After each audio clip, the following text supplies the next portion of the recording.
Welcome to Guardians of the Data. I'm your host, Ward Balzerzak. Each episode will explore the passions, expertise, and real-world experiences of security leaders who are helping the future of data security and governance. Guardians of the Data is made possible by support from Centra. To learn more about our AI-powered data security platform, please visit centra.io. Let's dive in. Welcome back to another episode of Guardians of the Data. My guest today has over 20 years of experience in the industry, specializing in cybersecurity, privacy, and AI governance.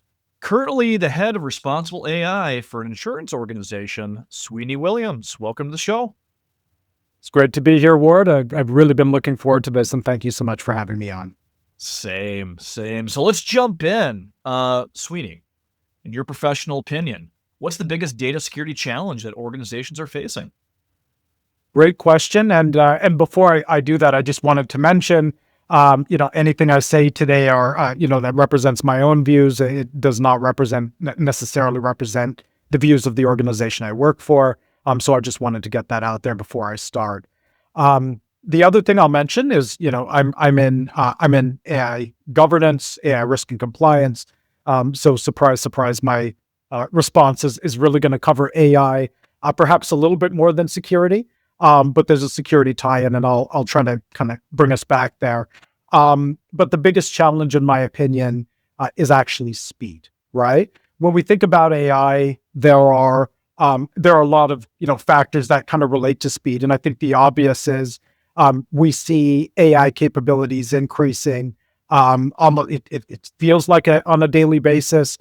If you're like me, you were able to kind of follow the model releases and the capabilities and all of the new things that were happening. And I've given up about, 6 to 8 months ago. I kind of stopped all of everything.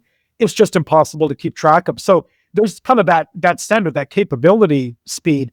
But in my opinion, the bigger issue is actually speed related to the way the world's been required to adapt around everything that AI enables and everything that it's supposedly going to enable in the near future, right? And I'll give you some examples, right? There's, the speed of geopolitical change, right? And those geopolitical views around what AI actually means to a country, right? I think if we think about, the early days with ChatGPT, it was this, really, really cool tool.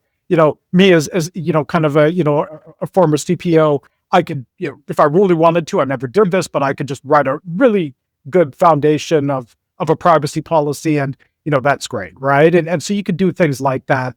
But I think the discourse very, very quickly shifted to countries seeing it as more of a national imperative, more of a kind of a national security question, a relevance question, right? If we think about all of the big frontier labs talking right now about AGI is just around the corner, or depending on who you ask, they think maybe AGI is here. I don't know that I agree, but that discussion, whoever kind of gets to AGI first, there's kind of a dominance play there. That's the nation or kind of the group of nations that maybe kind of control the world and control kind of global economies and military assets and all of those things, right? So there's that geopolitical speed of just everyone kind of rushing in to get their arms around this thing.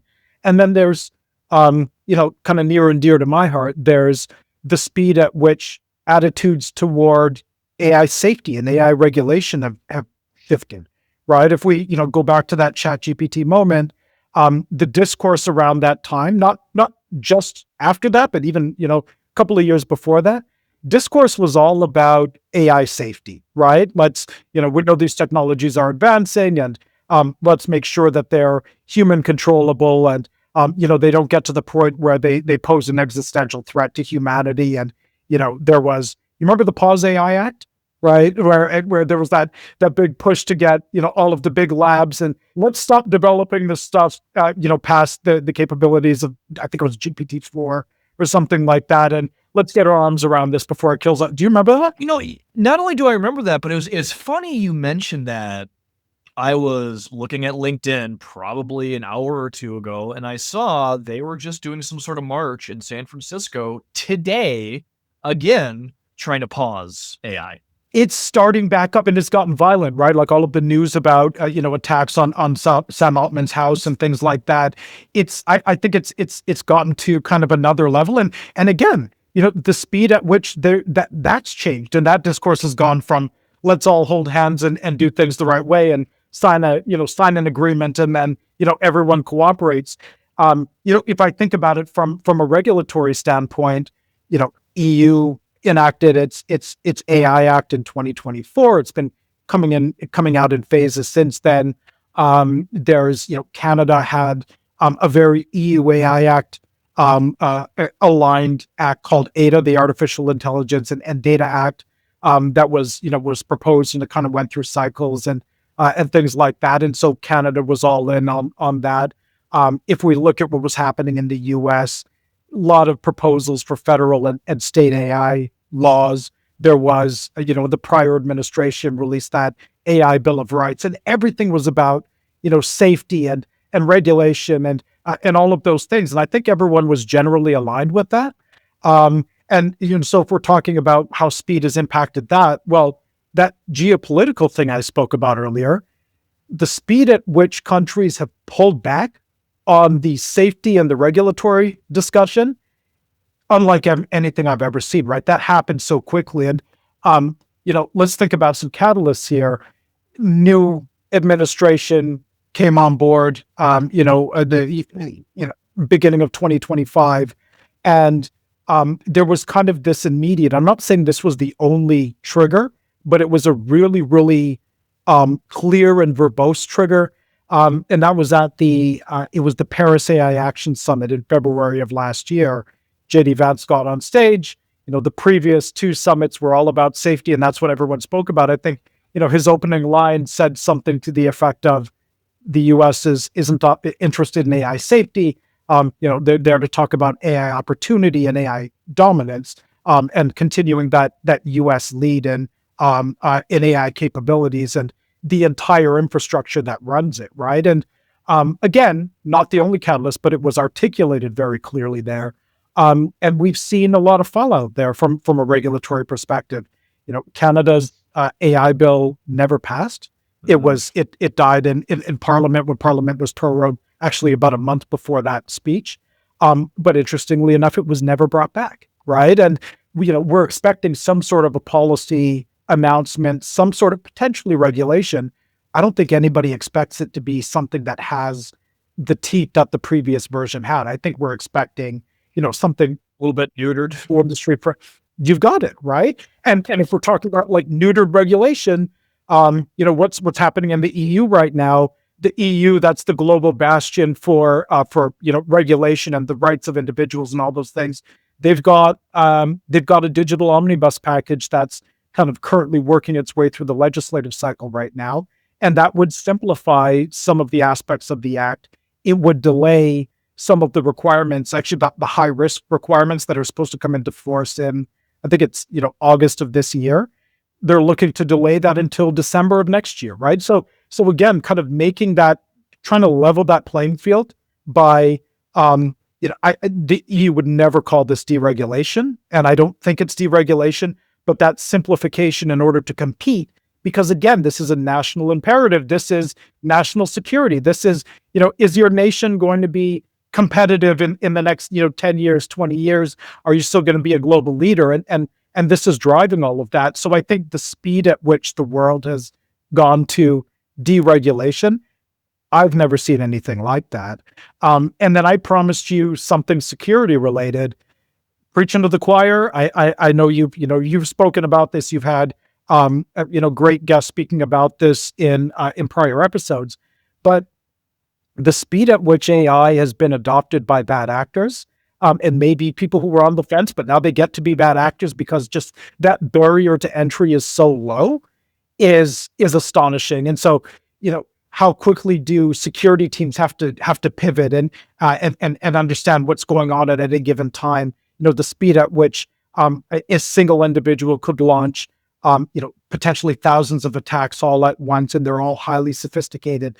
It's putting these tools into more hands and giving those hands more capabilities, I think is rather astonishing. And what's the big thing in the news right now? Anthropic's mythos, right? And what they say it's able to find, and all of those vulns it's able to discover.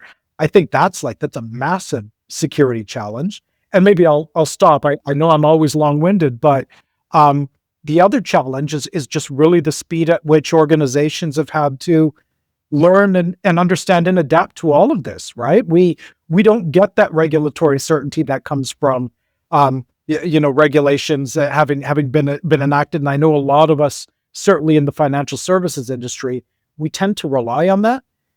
Yeah, if you don't live in the EU, you're probably not getting that anytime soon. So how do you operate in this environment and still continue to innovate and move forward and use these technologies? It's again, you said I've been in this game for about 20 years. Nothing like this has ever happened. Just the pace, speed is everything right now. It's insane.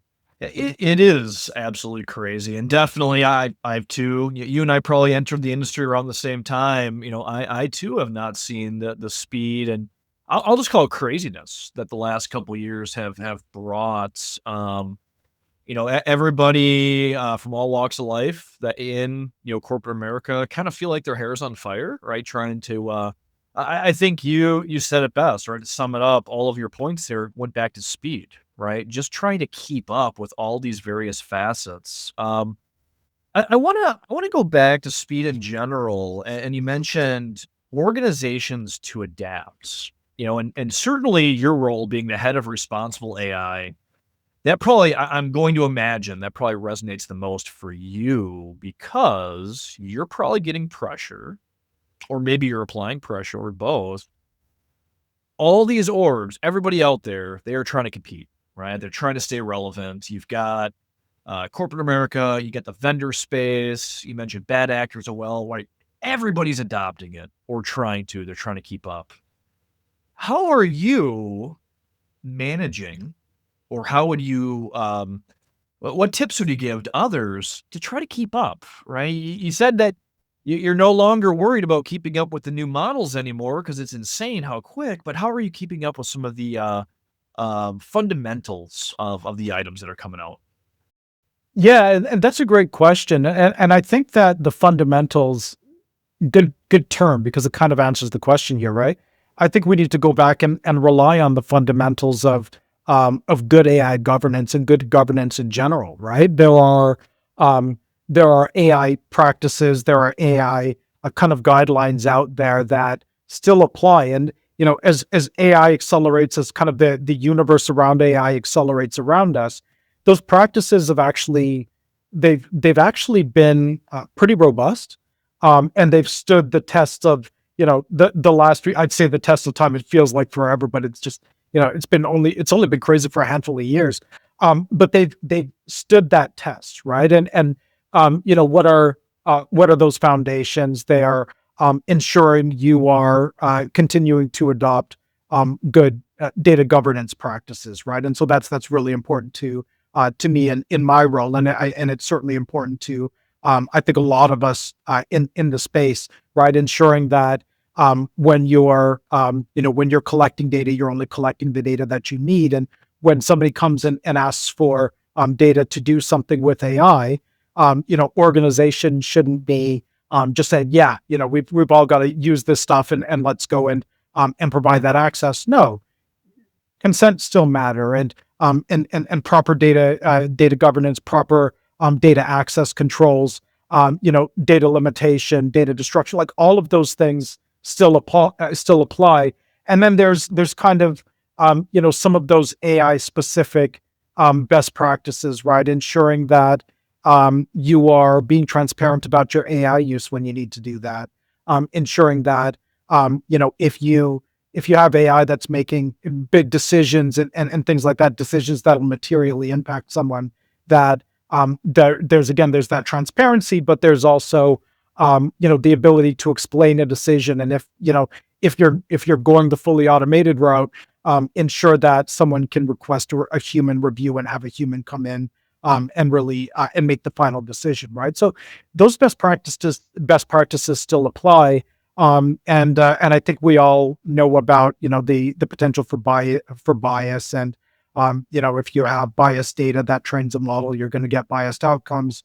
Ensuring that you're checking for that bias and that you have mitigating controls around that, right? Like all of those things still do apply and they'll continue to apply, but how we apply them, how quickly we kind of have to go down that rabbit hole, really depends on what we're deploying, and how sensitive it is and how sensitive those outcomes are. I like it. I like it. I want to get your take. So I've been to a lot of conferences lately, and surprise, surprise. I should say lately. I've been to a lot of conferences the last couple of years, and surprise, like AI has been, the top topic, both controlling and governing and securing AI, but also using AI, right? Like I mentioned before, just about everybody has got something, some sort of flavor of AI that they're touting they have or they actually have, right? Devil's in the details of what's going on.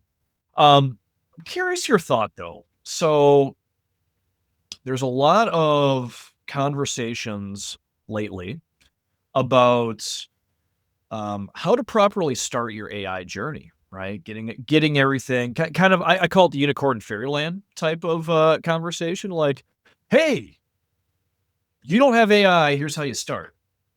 I think just about everybody has it, right? The cat is out of the bag, whether these organizations like it or not. So I'm curious your thoughts for those organizations that they know the cat's out of the bag, and they're saying, "Oh my goodness, right? I'm not ready." What are maybe 2 or 3 things that you would say like, "Hey, put out the fire, do these couple things to start, and everything will be okay." Okay, no, that's a really, really good question, and I won't give you two things. I'll give you two buckets, right? Um, the first bucket I think is, we went back to kind of like that speed and that ambiguity thing. I think that if you're waiting for clarity, that clarity isn't coming in terms of what's the what's the regulatory approach going to be, and can I wait for that and then decide what to do based on regulations. Those regulations, either they're not coming, or if they're coming, they're not coming anytime soon. So I think, bucket number one is to just start now and get that work going, right? What's the old saying? It's, the best time to plant a tree was 20 years ago. The next best time is right now. It's time to plant your AI governance tree, right? For lack of a better term. And what can you do to get started? You can certainly document an AI governance policy, right? Like, what are your responsible AI principles that'll guide everything your organization does, and what are the standards you can document to kind of flow down from that? Putting together a governance group, right? Let's get accountable people in the company for the company's AI use and the protection of assets, and the protection of individuals when AI is used to materially impact them. You need to have a governance committee, and you need to ensure that governance committee is actually doing its work, right? You certainly want to invest in training, right? Make sure everyone's up to speed on what they need to know and what they need to care about relative to AI. And it's not just like the protection bit; it's also the opportunity bit. So there's a lot there, and that's critically important. And I was, if we go back to those best practices, right? Where can you get some best practices that you can hang some of this stuff off of and know maybe what should go into that policy, or what should go into that governance structure? There's, the NIST AI risk management framework, right? There's a standard there that anyone can pull from and leverage right away. There's, if you want to go a little bit deeper, there's the NIST AI, there's ISO 42001. So, a more defined AI standard and framework. There's, I talked about the EU AI Act. There's some really, really good risk-based principles in there. And if we want to go right down to, a foundational organization, there's the OECD, and they've got their AI principles that they published quite some time ago. Those are still relevant. So you have a lot to pull from there, right? So start now, I think, is that first bucket. The second bucket is, and I'm speaking to a security guy, so you'll appreciate this. The second bucket is collaborate, right? If you're, it's collaborating kind of, within, your organization, right? So you can't go it alone within your organization. And I was talking about, putting together a governance group. There's, a cross-functional governance group is what you need. It can't just be technology. It can't be just technology and security and privacy. You've got to have legal there. You've got to have corporate strategy there. You've got to have, you might have to have HR there, right? If you're doing something that might result in employee displacement, no, there's got to be a voice for those employees in the room. And so you might need to have HR there to really advocate for your employees, right? I think if, what do I care about as someone who kind of sees what's happening in various markets right now? I care about continuing to do things that empower people, that continue to give them the ability to do their jobs more efficiently and more effectively, but not, put them out of a job. I think that's critically important, right?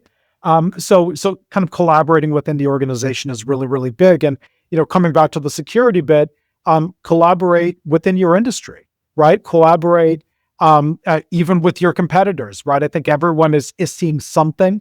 We get more secure if we understand the threats and the attacks that others in our industry are seeing. We need a forum to properly share that out.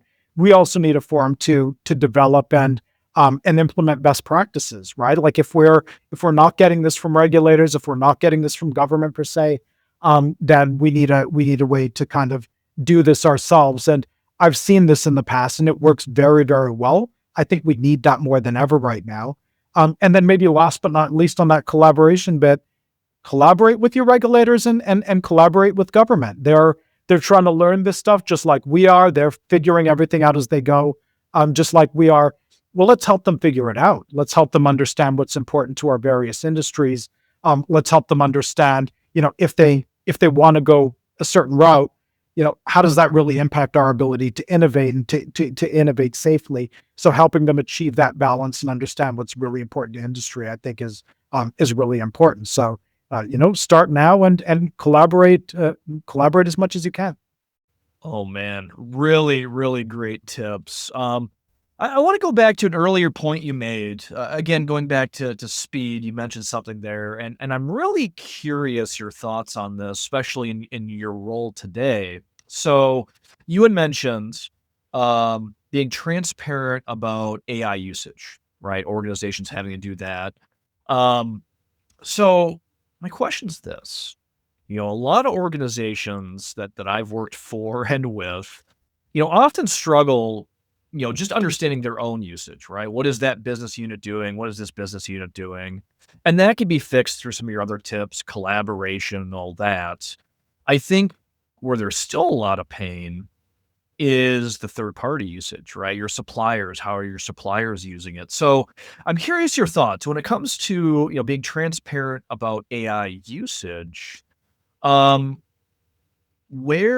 do organizations really need to start documenting and kind of cataloging what their suppliers, right? The end degrees are using folks that they rely on.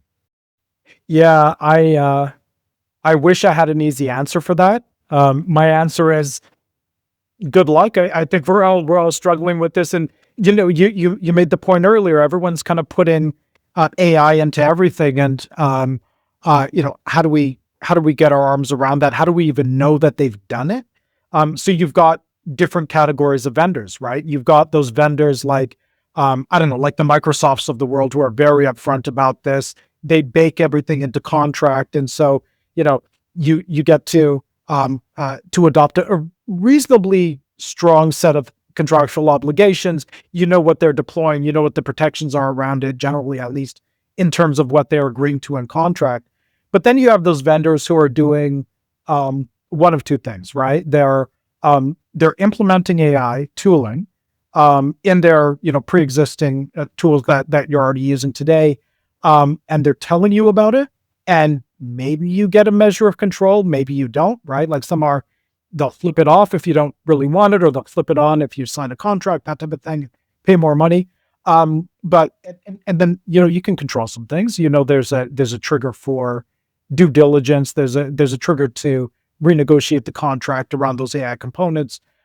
But then there's those vendors who are introducing those things and not telling anyone. They're just, one day you log in and that stuff's on and it's processing your data and all those things, and much, much harder to get your arms around, right? And you don't get that advance notice, and you don't get to kind of, get your arms around that. So um, there's no easy answer for this. How do you get your arms around this? I think you need a multi-pronged approach, right? I think you can do a number of things. You can reach out to your vendors and simply ask them, are you implementing AI? And if yes, give us this explanation. And we do need to launch some new due diligence and all those things. We need to recontract and all those things. And you can maybe do some of it that way. I know some organizations in the past, for other reasons, have implemented triggers that say, if you're going to materially change your platform, or you're going to materially do something different with our data, well, there's a trigger, and you need to let us know. And if you're an organization that was subject to GDPR over the last few years, maybe you have something like that in contract that's reasonably sufficient. Say a lot of these organizations are using new sub-processors to do this. Not everyone's a frontier model provider. So they're adding new sub-processors, and maybe you got, a month notice trigger in your contract, and they notify you that way. So there's kind of ways to find that out, but there's no kind of one silver bullet that says this is the best way to manage this. But, for the sake of argument, you've done that. You've figured out which of your existing vendors are, or, new prospective vendors are introducing this stuff. Well, now you need to have robust contract control. So you need to know what you need to care about in contract, right? Are you going to allow them to train their models on your data? Are you going to allow them to do, testing with your data? Is PI going to be allowed in anything they do with that AI, or are they only allowed to use it for non-PI applications? Like, you need to know what you want to do in contract and make sure you negotiate that in.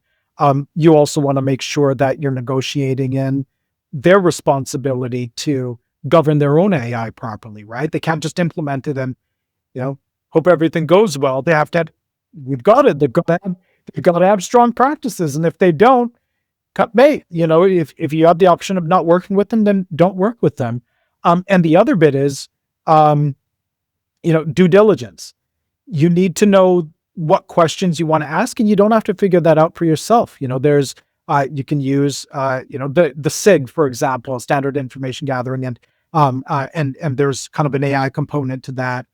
So there's kind of a lot of ways to do this, but there's no single best practice in doing it. I think everybody's struggling with this, and the more vendors you have, the more catch up you need to do, and it can get pretty cumbersome pretty quickly, right? Yeah, I mean, third-party risk and third-party assessments is already difficult. Now add in the additional layer of AI. The world keeps getting crazier, and speaking of the world evolving, you're the head of responsible AI, a job that did not exist 20 years ago when you started. So what was your journey? How did you get to where you are today? My journey, interestingly enough, I feel like it's kind of come full circle just based on kind of the environment. And let's see if I can kind of land this well. But I started kind of this journey around the mid to late 2000s. I was at a company called Eloqua. Eloqua was one of the pioneering kind of marketing automation SaaS platform providers, and so they we did things like email marketing deployments and things like that. So Eloqua was an email service provider. They provided kind of cross website tracking and all those things. Some things a lot of us still kind of might consider creepy, but the interesting thing about that place was they were so incredibly focused, like right up to our CEO, so focused on always doing the right things and always doing things kind of privacy first and best practice first. And, they were willing to not take on, customers who maybe didn't align with that view and who just wanted to spam and all that, like very, very, very privacy, very trust first, very first data collection first, like is one of those kind of rare organizations, especially back then when, everyone was just all about the data collection. Just we were all starting to talk about big data and just collect everything you can and figure out what you're going to do with it later and all those things. And my area of a specialty that I kind of fell into at Eloqua initially was what was called email deliverability, and that was the practice of ensuring your IP reputation, your sender reputation, the form of your emails, and the volume of your emails. There's a bit of a science behind it, and there was a bit of an industry behind it that would help to ensure that marketing emails got into the inbox versus the spam folder or getting blocked out. And I met a lot of friends that I still have today, some of my closer friends, and I think that was really really interesting, and kind of the tie into privacy was, if you are going to not get blocked by spam anti-spam services and things like that, you should probably follow the law. And one of the biggest and only anti-spam, like dedicated anti-spam laws back then, it wasn't the only one, but one of the bigger ones is can spam in the US, right? Can spam, if you look at it, is fundamentally a privacy law. I found it wildly fascinating. So I got into, I just went off and I kind of learned privacy law as well, just kind of global privacy law. So Eloqua was an organization with a global footprint. What are the U.S. privacy laws? What are Canadian privacy laws, and European, and in Asia, like all of those things. And I went off. I learned that. I got certified at through the IAPP, the International Association of Privacy Professionals, and one of my closest friends right now was the chief privacy officer at Eloqua at the time, and he and I kind of built the privacy practice there together. And I kind of fell in love with the whole thing, global privacy. I was a little bit weirdly obsessed with it, and so I think we built what I considered one of the strongest practices in the industry at the time. We were really proud of that. Fast forward a few years, Eloqua got acquired by Oracle. I spent what I'd call a cup of coffee with Oracle. It's a wonderful organization, and I kind of ran deliverability and privacy for like the marketing cloud component there, and then I was recruited away to a company, another SaaS company called it was called Vision Critical at the time. It's called Alita now. So I'll just refer to it as Alita. But Alita was a market research platform, and it let our customers kind of engage with their own customers and get constant feedback and things like that. And there was this whole SaaS platform around it. And what became another very close friend of mine was the CISO there. He's the one that hired me, and I became the privacy officer there, and I kind of helped build the privacy practice there. He left a few years in for another opportunity, and I ended up taking on, I became kind of the vice president of security and privacy and compliance there. So running kind of the whole shebang, and had a wonderful team there, a bunch of guys that I love to this day. And we built what I again considered a very, very strong privacy, security, compliance practice there. And again, I continued to fall in love with this thing and continue to be really, really interested in it. Fast forward another few years, I was recruited over to actually the parent company of the company I work for now as global chief privacy officer. I got to build a privacy practice there. And that ChatGPT moment happened, and I started doing AI governance off the side of my desk, and it became very quickly apparent that that was a full-time job. And I took that on, and I took on my current role, and just kind of that full circle moment. Those early days at Eloqua really, really became something very similar to what we're seeing now, having to build things from scratch and kind of build through ambiguity and all those things. And so it's here I am, and it's been one hell of a journey. Wow, sweet. Quite the journey to go from your first kind of learning about privacy on the marketing side to building privacy programs to holy cow, here's the onslaught of AI, and now congratulations, you own responsible AI. Wow. I like to ask a lot of my guests this one, and I'm curious. Just the Yeah. kind of the morph of your own career here. But if you could go back 20 years to the beginning, would you have done anything different on your journey? Oh, that's a great question. Um, you heard me talk about kind of how interested all of it I was in everything I've done, right? And you heard me talk about all of the fantastic people and friends I've kind of made along the way. I don't know that I'd trade any of that for anything. So I'd say, nobody's had a perfect journey. I certainly haven't had a perfect journey. But in my mind, it's about as perfect as it could be, and it's kind of been everything I could ask for. So I don't know that I'd do anything differently. My life has been enriched by my career and the people I've met along the way and all the things I've learned.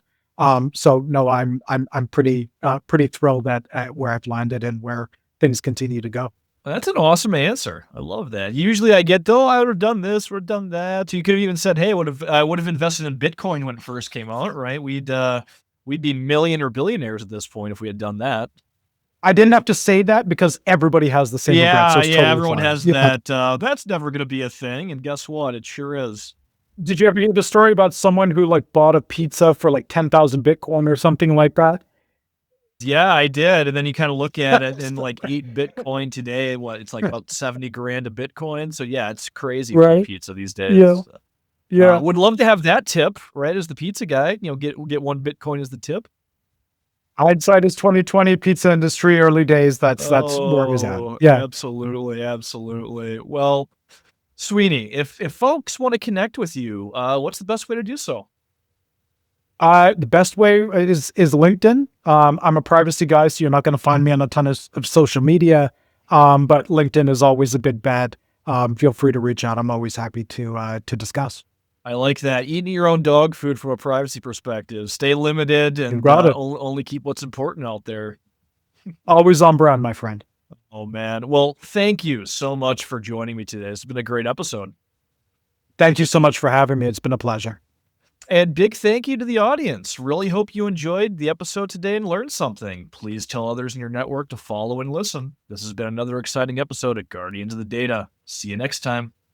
That's a wrap on another episode of Guardians of the Data. Thanks for tuning in. For show notes and more, visit guardiansofthedata.show.